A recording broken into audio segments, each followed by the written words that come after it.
Naitwa Aldephonse Makole, natokea MGES, ni afisa biashara MGES. Tutanisha hapa leo kutoa technical support kwa ajili ya kuwasaidia wajasiriamali na mama majumbani. Ndio. Namna ya kutumia nishati safi ya mapishi majumbani kwao. Tumeweka kifaa maalum ambacho kinamsaidia mteja kutambua ametumia kiasi gani cha gesi na kiasi gani cha gesi ambacho kimebakia kwenye mtungi.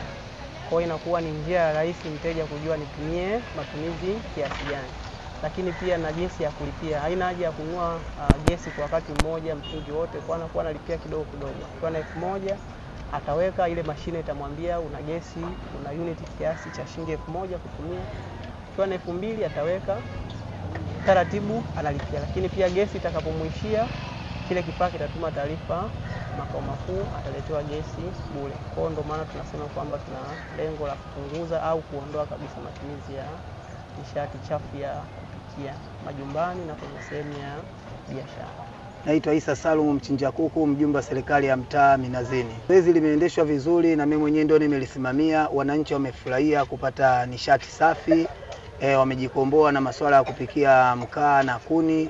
Wanafanya biashara zao vizuri tu. Naomba shirika la TAYOBECO wafanye mpango zipatikane kwa wingi, tena waje huku kwa hapa wananchi wangu watosheke wote. Heri ya siku ya mkombozi wa Mwafrika. Heri ya siku ya ukombozi wa Mwafrika.